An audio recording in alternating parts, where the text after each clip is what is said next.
Assalamu alaikum, my dear subscribers, my dear viewers. JKSSB panchayat accounts assistant and other JKSSB exams के लिए आज हम surface chemistry का part second आज हम पढ़ने जा रहे हैं। यहाँ पे पार्ट फर्स्ट तो पहले ही हो गया है, लेकिन मैं आपको बोल दूं कि जिसने पार्ट फर्स्ट अभी तक नहीं देखा है वो पहले पार्ट फर्स्ट देखे, उसके बाद इस लेक्चर को देखे, क्योंकि आज हम सरफेस केमिस्ट्री कंप्लीट करने जा रहे हैं। ठीक है, थोड़ा बहुत रिवीजन के लिए मैंने कुछ पॉइंट्स लिख के रखे हैं कि हमने फर्स्ट पार्ट में क्या पढ़ा था। हमने पढ़ी थी पहले सरफेस। उस वक्त हमने बोला था कि ये सरफेस जो होती है it is the upper most layer of this substance. Substance solid हो सकता है या लिक्विड हो सकता है। इसका जो टॉप मोस्ट लेयर है एंड उसको हम सरफेस बोलते हैं। उस वक्त भी हमने बोला है एंड साथ साथ सरफेस केमिस्ट्री की डेफिनेशन हमने दी थी। हमने ये बोला था कि वो केमिस्ट्री का वो ब्रांच है विच डील्स विथ नेचर की। ये सरफेस का नेचर क्या है, एक बात, और दूसरी बात इस सरफेस पे कोई मॉलिक्यूलर स्पीशीज बेटी है क्या। इन दो बातों के लिए ब्रांच है एक केमिस्ट्री में, that is called surface chemistry. तभी मैंने यहां पे लिखा है it is the branch of chemistry which deals with nature of surface and the species present on it. ठीक है, और एक प्रोसेस हमने पढ़ी थी वेरी मच इंपॉर्टेंट। अगर आपको कोई क्वेश्चन आएगा सरफेस केमिस्ट्री पोर्शन से, that will B from this adsorption. हमने बोला था कि ये जो सरफेस होती है इस पे जो पार्टिकल्स होते हैं, ये पार्टिकल्स बड़ी टेंशन में होते हैं। क्यों? क्योंकि इनको नीचे से पार्टिकल्स खींचते हैं, इनवर्ड पुल महसूस करते हैं। ये यहां की जो वैलेंसीज है वो अनसेटिस्फाइड है, क्या बोलते हैं, बैलेंस्ड है। तो फिर ये मॉलिक्यूलर स्पीशीज जो ये सॉलिड या लिक्विड हो सकता है, ये चाहता है कि मुझ पे कोई मॉलिक्यूलर स्पीशीज आके बैठ जाए ताकि ऊपर की वैलेंसी भी सेटिस्फाई हो जाए, ये स्टेबल हो जाए, ये टेंशन खत्म हो जाए। क्या हो जाए? टेंशन खत्म हो जाए। वही मैंने उस वक्त बोला था जब यहां पे डस्ट पार्टिकल्स या और कोई मॉलिक्यूलर स्पीशीज आके बैठ जाती है, इसकी कॉन्सेंट्रेशन मींस मिकदार ज्यादा होती है सरफेस पे, और ये सरफेस के अंदर सेंटर तक नहीं जाती। That means they are present on the surface. वही मैंने यहां पे लिखा, absorption is higher concentration of molecular species on the surface of the solid liquid then bulk. क्या बोला हमने कि सरफेस पे ये मॉलिक्यूलर स्पीशीज जमा हो जाते हैं। किसकी सरफेस पे? सरफेस या तो सॉलिड की होती है या तो लिक्विड की होती है, गैस की सरफेस नहीं होती है। दैट मींस जो आपका ये सरफेस है जिस पे एब्जॉर्प्शन हो जाएगा, that must be from solid और लिक्विड। इस पे जो मॉलिक्यूलर स्पीशीज आके बैठ जाती है टेंशन रिलीव करने के लिए, इस प्रोसेस को आप बोलते हो एब्जॉर्प्शन। ठीक है, अब यहां पे दो चीज यहां पे हमें यूज करने हैं। एक तो ये सरफेस, जो सरफेस टेंशन में थी, जिस सरफेस पे एब्जॉर्प्शन हो गई, और दूसरा ये मॉलिक्यूलर स्पीशीज जो ये सरफेस पे आके बैठ जाती है, दैट मींस एक्यूमुलेट हो जाती है। The surface on which absorption takes place. Absorption इस सरफेस पे आती है, surface on which absorption takes place, इसी को आप एड्सॉर्बेंट बोलते हो। क्या बोलते हैं हम इसको? एड्सॉर्बेंट। दैट मींस हियर अगर आपने एक मेटल लिया था, ये आपका एड्सॉर्बेंट बन गया। क्या बन गया आपका? एड्सॉर्बेंट। अब दूसरा क्या है यहां पे? ये मॉलिक्यूलर स्पीशीज जो बैठ जाते हैं। क्या लिखा हमने? Molecular species which gets adsorbed on the adsorbent. ये तो अब एड्सॉर्बेंट हो गया। इस एड्सॉर्बेंट पे जो मॉलिक्यूलर स्पीशीज बैठ गई, इसको आपने एड्सॉर्बेट बोला। क्या बोलते हैं हम इसको? एड्सॉर्बेट बोलते हैं। एंड लास्ट पे हमने बोला था डिसॉर्प्शन। डिसॉर्प्शन को हमने उस वक्त बोला था it is reverse of adsorption. It is reverse of adsorption. Adsorption में ये दो आपस में मिल जाते थे। जब हम बोलते हैं कि रिवर्स, आपको इन दोनों को अलग करना है, इन दोनों को अलग करना है, दैट इज डिसॉर्प्शन। अब अलग कैसे करोगे? That will B by decreasing the pressure और इंक्रीजिंग द टेंपरेचर, जैसा कि हमने पहले लेक्चर में बोला है। ये ऊपर से हमने देख लिया कि हमने क्या क्या पढ़ा था पार्ट फर्स्ट में, रिवाइज करने की कोशिश की, but it is not the whole जो हमने पढ़ा था। इसलिए मैं उन कैंडिडेट्स को जो पहली बार आज मेरी चैनल पे आ गए हैं, उनको चाहिए कि वो पार्ट फर्स्ट पहले देखे, मेरी चैनल पे पढ़ा हुआ है, उसके बाद पार्ट सेकंड पे आ जाए। और उससे पहले भी हमने कुछ टॉपिक्स कवर किए हुए हैं, properties of gases, gas laws and physical and chemical change, उनको जाके देख ले। मिशन JKSSB प्लेलिस्ट है मेरी चैनल पे, वो देख लीजिएगा। ठीक है, हाँ, तो आज जो हमारा है that is surface chemistry part 2। Surface chemistry part 2 देख लीजिए, हमने कल जो लास्ट हमारा टॉपिक था that was introduction about surface chemistry and adsorption. Adsorption के बारे में हमने पढ़ा था, एडजॉर्प्शन के बारे में हमने पढ़ा था। इस एडजॉर्प्शन में मैंने आपको बोला कि आपके पास एक मेटेलिक सरफेस है। फॉर एग्जांपल मैंने मेटेलिक सरफेस ले ली, ये लिक्विड भी हो सकता है। इस मेटेलिक सरफेस पे जो ये सरफेस बन गई, इसको आपने बोल दिया ये एडजॉर्बेंट है। क्या बोला आपने? ये एडजॉर्बेंट है। ठीक, एडजॉर्बेंट, ठीक है। अब इस पे जो बैठने के लिए मॉलिक्यूलर स्पीशीज यहां आ गई, जिनकी वजह से एडजॉर्प्शन हो गया, इसको आपने बोला ये एडजॉर्बेट है। यहां तक तो क्लियर है, अभी हम बोल रहे थे। लेकिन ये जो मॉलिक्यूलर स्पीशीज ये कहां जुमा हो गए? ये जुमा हो गई सरफेस पे। दिस इज सरफेस, इसको भी आप सरफेस बोल सकते हो, इसको भी सरफेस बोल सकते हो। But there is nothing in the bulk, there is nothing in the bulk. ये जो फॉर एग्जांपल अगर ये हाइड्रोजन गैस इस पे जुमा हो गया, ये हाइड्रोजन गैस हमारा एडजॉर्बेट बन गया। And this metal, for example if this is iron, if this is iron metal, this iron becomes adsorbent। मगर ये हाइड्रोजन गैस इसकी सरफेस पे जुमा हो गया, एडसॉर्प्शन हो गया, but it does not enter into the bulk. ये बल्क तक नहीं पहुंचा, ये बल्क तक नहीं पहुंचा। अब और एक टर्म है यहां पे, उसको हम बोलते हैं एब्जॉर्प्शन। क्या बोलते हैं हम? एब्जॉर्प्शन। कभी कभी कैंडिडेट्स क्या हो जाते हैं? कंफ्यूज हो जाते हैं। सिर्फ A and B and D का फर्क है यहां पे, adsorption and absorption. But these are two different terms, these are two different terms। ठीक, कैसे डिफरेंट टर्म है? हमें एब्जॉर्प्शन को डिफाइन करेंगे कुछ एग्जांपल्स के साथ, फिर हम एब्जॉर्प्शन की तरफ आ जाते हैं। देख लीजिए, फॉर एग्जांपल मैं यहां पे एक काम कर लेता हूं, सारे देख लीजिए, अच्छे से समझ लीजिए। मैं यहां पे एक कंटेनर ले लेता हूं, इस कंटेनर में मैंने वाटर ले लिया है, इस कंटेनर में मैंने क्या लिया है? वाटर। अगर मैं NH3 गैस इसमें पास करूं, NH3 means ammonia, it has got pungent smell, इसकी स्मेल बहुत गंदी होती है। ठीक है, जैसे ही मैं इसमें पास करूं, देख लीजिए क्या हो जाता है। ये जो NH3 गैस है, it gets distributed throughout, it gets distributed throughout the water. ये वाटर में डिस्ट्रीब्यूट हो जाता है हर किसी जगह। That means in the bulk as well, in the bulk as well. क्या ये एडसॉर्प्शन है? नहीं, एडसॉर्प्शन बल्क तक नहीं पहुंचती थी, ये तो सारी बॉडी में फैल गई है। That means it is another term and that term is called absorption, that term is called absorption. अब आप एब्जॉर्प्शन को क्या बोलोगे? हम बोलेंगे definition, when A substance is distributed, when a substance is distributed throughout the body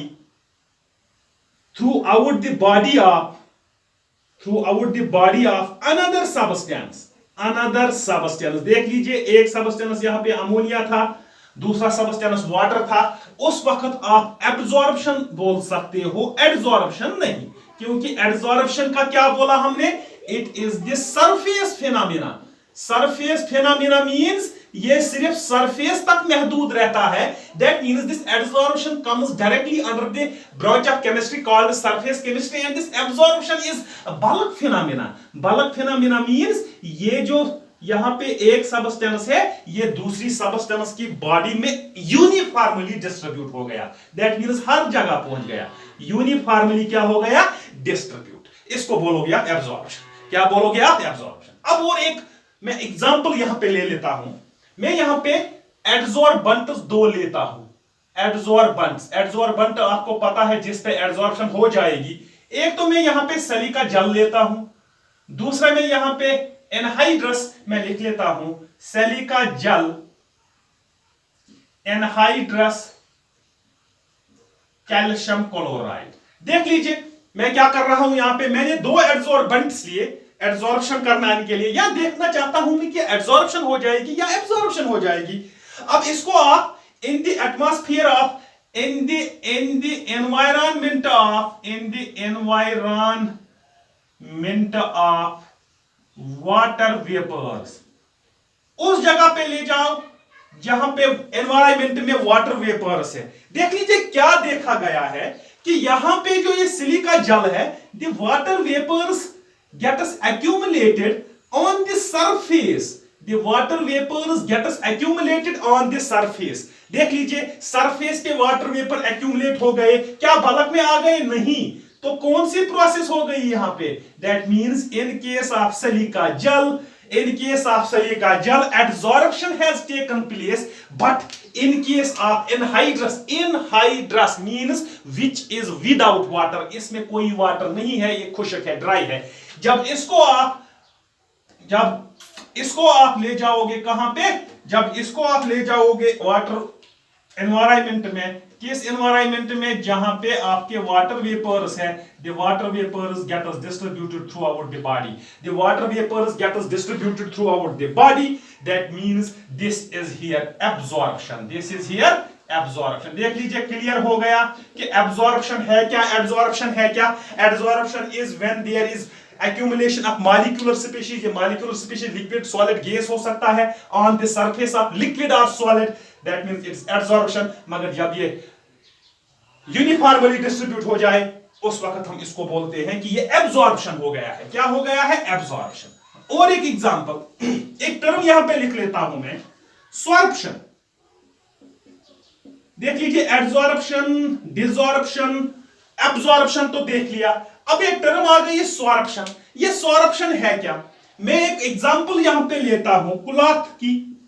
for example this cloth is white in colour.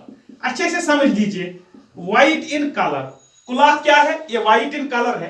आप चाहते हो फॉर एग्जांपल आपका पैंट है या किसी लेडीज का दुपट्टा है, इसको आप ब्लैक बनाने की कोशिश कर रहे हो, ये आपको फिर डाई कराना है, ठीक है?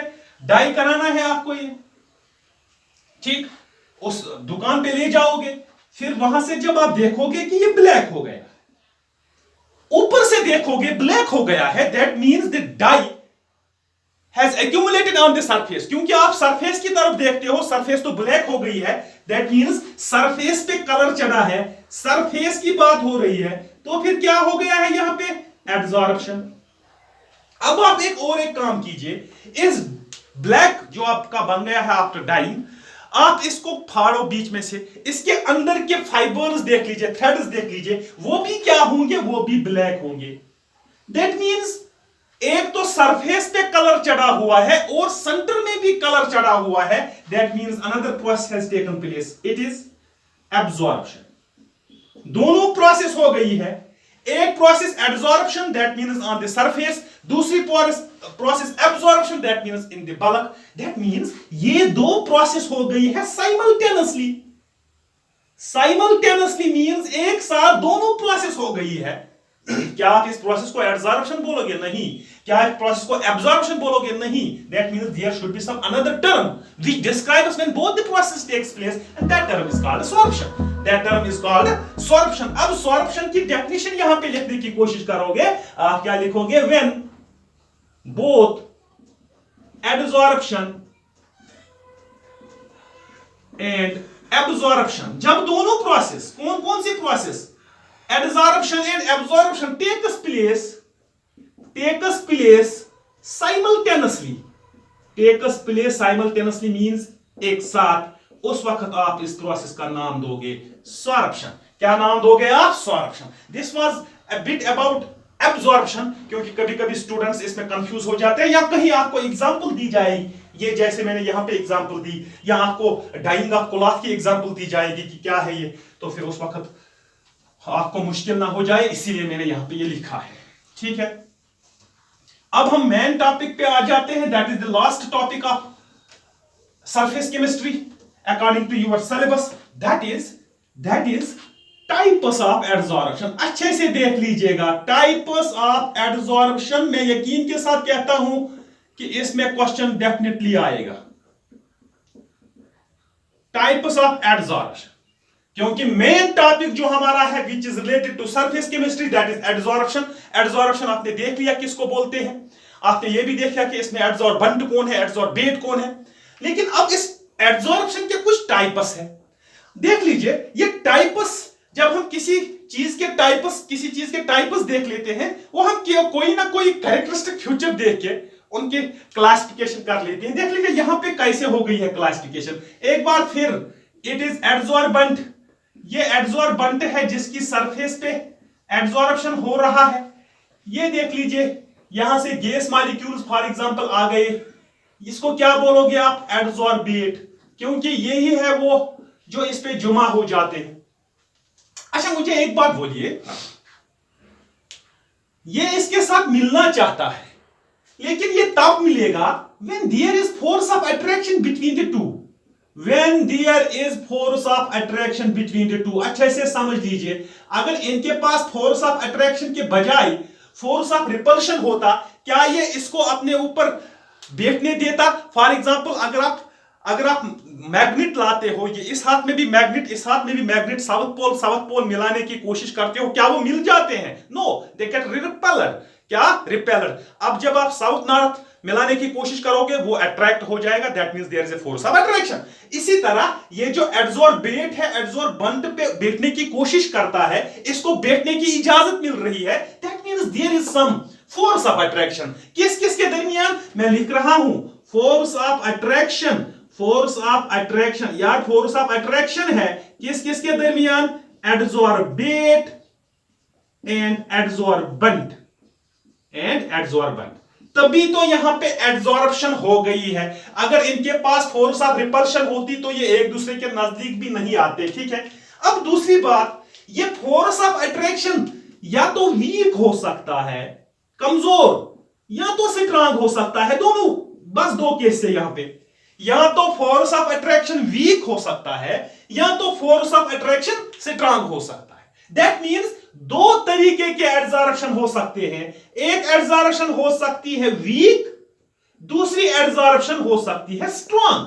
सिंपल सी बात है, सिंपल एज दैट। ठीक, दैट मींस देयर आर, हम यहां पे लिखेंगे there are two types of adsorption, there are two types of adsorption. Adsorption जो है हमारी, इसके दो किस्म है, मगर किस बेस पे? Depending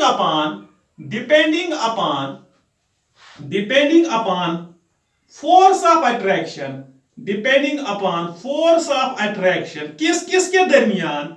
between adsorbate and adsorbent देख लीजिए, एडजॉर्बेट एंड एडजॉर्बेंट के दरमियान फोर्स ऑफ अट्रैक्शन तो है ही, लेकिन ये फोर्स वीक है या फोर्स स्ट्रांग है, इस बेस पे एडजॉर्प्शन के कितने टाइप्स है? Two types. फर्स्ट ले लेते हैं हम यहां पे लिखेंगे फिजिकल एडजॉर्प्शन। क्या लिखा हमने? Physical adsorption. इसका दूसरा नाम फेजिजॉर्प्शन, इसका तीसरा नाम वेंडरवाल एडजॉर्प्शन, देख लीजिए तीनों नाम है बट सेम। ठीक, क्या बोल रहे हैं हम? Types of adsorption. ये टाइप्स आपने क्यों किए? Depending upon the force of attraction between the adsorbate molecules and adsorbent. दो किस्म के हैं, या वीक या स्ट्रॉन्ग। हम यहां पे लिखेंगे फिजिकल एडजॉर्प्शन फर्स्ट टाइप, या इसी को बोलोगे फिजिजॉर्प्शन, या इसी को बोलोगे आप वेन डर वाल्स एडजॉर्प्शन। ये नाम हम देखेंगे क्यों पड़े हैं। पहले हम यहां पे लिखेंगे, एक पॉइंट लिखो इसके बारे में, व्हेन फोर्स ऑफ अट्रैक्शन। अब तो आपको पता है कि ये फोर्स ऑफ अट्रैक्शन किस किस के दरमियान है? Is weak. फर्स्ट, जब फोर्स ऑफ अट्रैक्शन वीक है उस टाइम जो आपकी एडजॉर्प्शन है, that adsorption is physical adsorption. That adsorption is what? That is physical adsorption. हम फिजिकल एडजॉर्प्शन की बात उस वक्त करेंगे जिस वक्त हमें पता है कि एडजॉर्बेट एंड एडजॉर्बेंट मॉलिक्यूल के दरमियान फोर्स ऑफ अट्रैक्शन स्ट्रांग नहीं है, इट इज वीक। और दूसरी बात देख लीजिए, हम केमिस्ट्री में बोलते हैं स्ट्रांग बॉन्ड्स की बात जब करेंगे तो covalent bond, ionic bond, and जब वीक बॉन्ड की बात करते हैं हम बोलते हैं कि ये बॉन्ड जो दिया है, इसका कॉन्सेप्ट दिया है वेन डर वाल्स ने, तो इन बॉन्ड्स को हम बोलते हैं when der Waals bonds, week bonds को। तभी यहां पे लिखा हुआ है van der Waals adsorption, because there is a van der Waal bond between adsorbate and adsorbent. ठीक है, क्या लिखा हमने? When force of attraction is weak, किस किस के दरमियान? Adsorbate adsorbent. उस वक्त फिजिकल एडजॉर्प्शन, फिजिजॉर्प्शन या van der Waals adsorption. Point number 2, ये अच्छे से लिख लीजिए इसके पॉइंट्स, उसके बाद हम दूसरे टाइप पे आ जाते हैं। हाँ, यहां पे देख लीजिए ये एडजॉर्प्शन क्यों हो जाती है, अच्छे से समझ लीजिए। मैंने बोला था ये जो सरफेस पे पार्टिकल्स है दे आर अनस्टेबल। क्या है? अनस्टेबल, क्योंकि टेंशन है इनको, इनवर्ड पुल है। ये स्टेबिलिटी के लिए क्या करते हैं? एडजॉर्प्शन करते हैं। दैट मींस जो ये सिस्टम यहां पे है ये अनस्टेबिलिटी से किस में चेंज हो गया? स्टेबिलिटी में। और मैंने बोला है अनस्टेबिलिटी की एनर्जी होती है ज्यादा, और जब ये स्टेबल हो जाता है इसकी एनर्जी हो जाती है कम। फॉर एग्जांपल, अगर इस एडजॉर्बेंट की एनर्जी पहले 100 किलो जूल्स थी, जब एडजॉर्प्शन हो गया इसकी एनर्जी रह गई है 50 जूल्स, किलो जूल्स। तो कम कितना हुआ? 50। That means the extra energy is to be released from the adsorbent and adsorbate molecules while adsorption. जब एडजॉर्प्शन हो जाएगी कुछ ना कुछ एनर्जी वहां पे रिलीज होती है, and that energy is called enthalpy. Enthalpy of adsorption. अच्छे से समझ लीजिए ये एंथैल्पी ऑफ एडजॉर्प्शन क्या है? It is the energy released, it is the energy released during adsorption. जब एडजॉर्प्शन हो जाती है वहां पे जो एनर्जी रिलीज होती है इसको आप बोलते हो enthalpy of adsorption, which is less in case of physical adsorption, which is less in case of physical adsorption. कितना है? Only 20 to 40 kilo joules per mole. याद रखिए, these are the important points. हाँ, पहली बात हमने बोली फोर्स ऑफ अट्रैक्शन कम है। दूसरा हमने बोला एंथैल्पी ऑफ एडजॉर्प्शन क्या है? जैसे ही एडजॉर्प्शन हो जाएगी वहां से एनर्जी निकल के आती है, that is enthalpy of adsorption. लेकिन ये एनर्जी फिजिकल एडजॉर्प्शन में कम निकलती है। कितनी? 20 to 40 किलो जूल्स। अब ये कम क्यों निकली? यहां पे देख लीजिए, अगर इनके दरमियान स्ट्रॉन्ग अट्रैक्शन होता, चिपक जाता इसके साथ, ये ज्यादा स्टेबल हो जाता। जब ज्यादा स्टेबल मैंने बोला तो कम एनर्जी होनी चाहिए थी इसके पास, ज्यादा एनर्जी कहां देनी थी? बाहर। लेकिन यहां पे वीक, हाफ हार्टेडली ये इसके साथ लिक्विड है, तभी एनर्जी इतना स्टेबल ये नहीं हुआ है, तभी एनर्जी यहां पे क्या निकलती है? कम निकलती है। ठीक है। हाँ, तीसरा पॉइंट हमने यहां पे बोला there is a weak force of attraction between adsorbate and adsorbent. Force of attraction तो कम है, अगर आप डिसॉर्प्शन करने की कोशिश करोगे that means reverse of adsorption आप इजीली कर सकते हो, क्योंकि फोर्स ऑफ अट्रैक्शन कम है। आप इनको काट सकते हो एनर्जी देके, आप इस फोर्स ऑफ अट्रैक्शन को जल्दी जल्दी ब्रेक कर सकते हो। That means desorption is easy. मगर मैं किसकी बात कर रहा हूं? मैं फिजिकल एडजॉर्प्शन की बात कर रहा हूं। यहां पे डिसॉर्प्शन इजीली हो जाता है। कैसे हो जाएगा? प्रेशर को करना है डिक्रीज, टेंपरेचर को करना है इंक्रीज। ये मैंने पहले ही बोला। प्रेशर को डिक्रीज करोगे, फॉर एग्जांपल यहां पे आप देख लीजिए, अगर मैंने ऐसे प्रेशर को इंक्रीज किया, एडजॉर्प्शन हो रही है, मैं डिक्रीज कर रहा हूं, अगर डिसॉर्प्शन हो रही है। ठीक है। यहां पे जो मॉलिक्यूल्स बैठे हैं ये स्लो थे, रेस्ट में थे। फॉर एग्जांपल जैसे ही आप इनको एनर्जी दोगे, टेंपरेचर दोगे, इनकी काइनेटिक एनर्जी ज्यादा हो जाएगी, ये दूर दूर भागेंगे। That means desorption will take place. दो कंडीशंस, एक तो प्रेशर होना चाहिए कम एंड टेंपरेचर होना चाहिए ज्यादा। ठीक है। कितने पॉइंट्स आ गए? 3 पॉइंट्स। अब फोर्थ पॉइंट पे यहां पे लिख रहा हूं, आप अच्छे से देख लीजिए इसके लिए। फोर्थ पॉइंट, हाँ, जब आपने बोला desorption is easy, desorption easy, that means आप ए एंड बी को आपस में मिला रहे हो, फिर ए एंड बी को आपस में दूर भी कर रहे हो। That means this process is physical adsorption is reversible in nature. अच्छे से याद रखिए, ये जो फिजिकल एडजॉर्प्शन है ये रिवर्सिबल है। आप एडजॉर्प्शन करोगे उसके बाद आप डिसॉर्प्शन भी कर सकते हो। ठीक। एंड फिफ्थ पॉइंट हियर, मुझे बोलिए, अगर किसी इंसान को कोई बीमारी है, ठीक है, किसी इंसान को कोई डिजीज है, तो फिर क्या है? पर्टिकुलर मेडिसिन इसके लिए है, इस डिजीज के लिए पर्टिकुलर मेडिसिन है। तभी तो डॉक्टर के पास जाते हैं। अगर एक ही मेडिसिन हर किसी बीमारी के लिए अप्लाई होता तो क्या कोई डॉक्टर के पास जाता? नहीं, क्योंकि एक बार मेडिसिन ले लिया आप ये किसी भी बीमारी में अप्लाई कर सकते थे। लेकिन एक्चुअल में क्या है, पर्टिकुलर मेडिसिन एक पर्टिकुलर डिजीज के लिए है। Particular that means specific. The action of medicine is specific. किसी खास बीमारी के लिए एक खास मेडिसिन होता है, ठीक है। इसी तरह फिजिकल एब्जॉर्प्शन पे ये कॉन्सेप्ट लगाओ, क्या बोला जाता है फिजिकल एब्जॉर्प्शन में? एनी गैस, मैं गैस की बात कर रहा हूं या molecule species, any gas can be absorbed on any surface.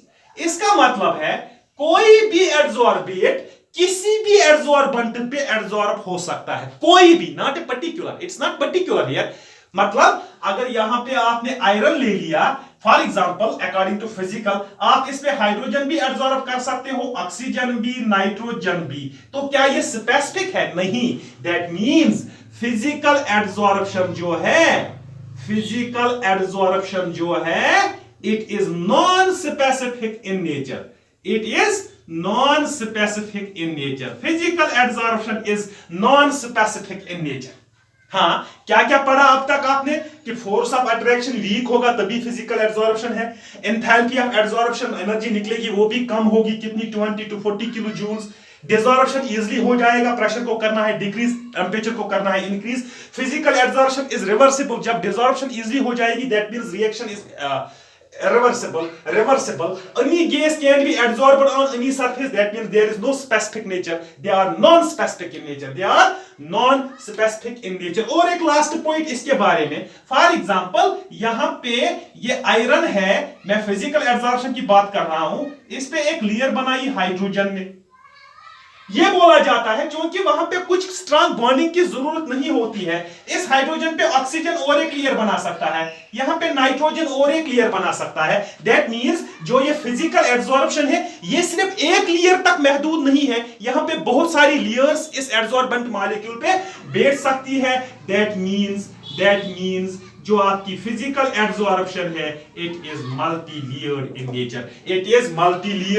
Nature. ठीक है, दोबारा से जल्दी क्या पढ़ा हमने टाइप्स ऑफ एब्जॉर्प्शन में? हमने पहले बोला कि जो ये टाइप्स ऑफ एब्जॉर्प्शन है ये क्यों बनाए गए हैं? ये इसलिए बनाए गए हैं क्योंकि force of attraction between the absorbent and absorbent is different here. When the force is weak, you can say it is physical absorption or physisorption or van der Waals absorption. इसी तरह हमने बोला कि ये रिवर्सिबल इन नेचर है, non specific, multi layered, energy less 20 to 40 kilo joules. ठीक, दूसरा जो है हमारा दैट इज केमिकल एब्जॉर्प्शन। क्या है दूसरा? Chemical absorption. ये किस तरह आप यूज करोगे? First point, when force of attraction is strong. Force of attraction किस के दरमियान? Force of attraction absorbent and absorbent के दरमियान जब फोर्स ऑफ अट्रैक्शन आपका स्ट्रांग होगा उस वक्त मैं बोल रहा हूं कि केमिकल एब्जॉर्प्शन, या इसका दूसरा नाम दे सकते हो केमिजॉर्प्शन। क्या आप दे सकते हो? केमिजॉर्प्शन। ठीक, हाँ, यहां पे बनाएंगे हम, this is absorbent, this is absorbent, यहां पे हो गई है एब्जॉर्प्शन एब्जॉर्बेट की वजह से। ठीक है, फोर्स ऑफ अट्रैक्शन क्या है आपका? It is strong. That means जैसे ही आप इनको मिलाते हो फोर्स ऑफ अट्रैक्शन, ये अनस्टेबल था, ये क्या बन गया? स्टेबल।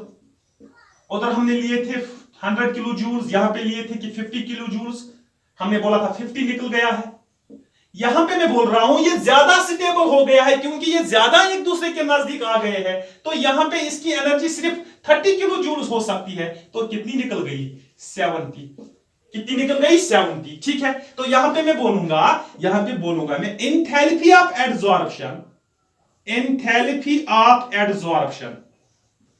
एंथैल्पी ऑफ एब्जॉर्प्शन क्या है? It is the energy released during absorption. यहां पे बहुत ज्यादा है, about 400 kilo joules per mole, about 400 kilo joules per मोल। ठीक है, एंड तीसरा पॉइंट इसमें डिसॉर्प्शन करने की कोशिश करोगे, इट विल बी डिफिकल्ट, क्योंकि यहां पे स्ट्रॉन्ग बॉन्डिंग है। यहां पे मैं लिखूंगा डिसॉर्प्शन जो आपकी है, it is difficult, it is difficult, even you can से इट इज इरिवर्सिबल। एक बार प्रोसेस हो गई तो आप इसको वापस नहीं ला सकते हो। वहां पे क्या था, वहां पे रिवर्सिबल था।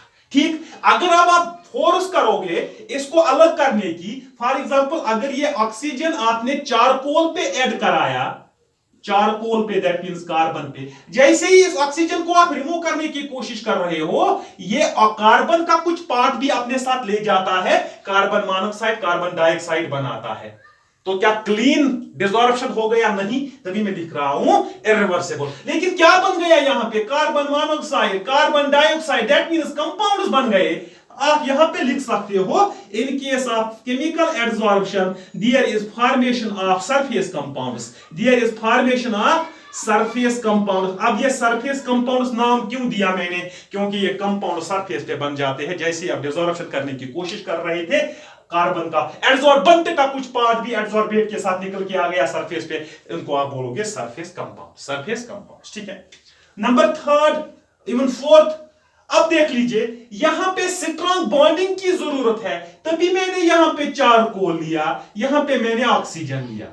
That means charcoal and oxygen के दरमियान स्ट्रॉन्ग बॉन्डिंग की प्रोबेबिलिटी है, प्रोबेबिलिटी है। फिजिकल एडसॉर्प्शन में हम ये नहीं देखते थे कि बॉन्डिंग हो जाएगी स्ट्रॉन्ग या वीक, क्योंकि वहां पे कोई भी केस किसी भी एडसॉर्बेंट पे बैठ जाता था वीक बॉन्डिंग के साथ। लेकिन यहां पे आपको चेक करना है, जब आपको केमिकल एडसॉर्प्शन करनी है, आपके पास ऐसे दो स्पीशीज होनी चाहिए, एक एडसॉर्बेंट एक एडसॉर्बेट, जिनके दरमियान स्ट्रॉन्ग बॉन्डिंग होगी। दैट मींस कोई भी गैस किसी भी एडसॉर्बेंट पे केमिकल एडसॉर्प्शन नहीं कर सकता, पर्टिकुलर मॉलिक्यूल पर्टिकुलर एडसॉर्बेंट के साथ केमिकल बॉन्डिंग कर सकता है। That means chemical adsorption is specific in nature, chemical adsorption is specific in nature. क्या है?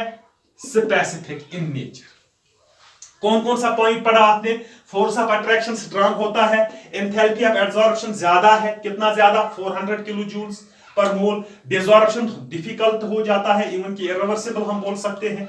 Formation of surface compounds, chemical adsorption is specific in nature. और दूसरी बात देख लीजिए, वहां पे आपने देख लिया था मल्टी लेयर्ड एडसॉर्प्शन, क्योंकि फोर्स ऑफ अट्रैक्शन जरूरत नहीं था उतना, यहां पे फोर्स ऑफ अट्रैक्शन स्ट्रांग होना चाहिए। That means chemical adsorption is always unilayered in nature. क्या है? यूनिलेयर्ड, दैट मींस यूनी या यू कैन से मोनोलेयर्ड। एक ही लेयर यहां पे बन सकती है, एक ही लेयर यहां पे बन सकती है। ठीक है, this was all about surface chemistry. कल हमने एडसॉर्प्शन देख लिया, आज हमने एब्सॉर्प्शन देख लिया और एडसॉर्प्शन के टाइप्स देख लिए। अब नेक्स्ट जो हमारा होगा that will B properties of substances, जो आपके सिलेबस में है। जिसने अभी तक भी मेरे चैनल को सब्सक्राइब नहीं किया वो सब्सक्राइब कीजिए, बेल आइकन को प्रेस कीजिए ताकि आपके पास रेगुलर नोटिफिकेशन आ जाए। एंड नेक्स्ट लेक्चर जो हमारा होगा that will be on properties of substance. Till then good bye, have a nice day.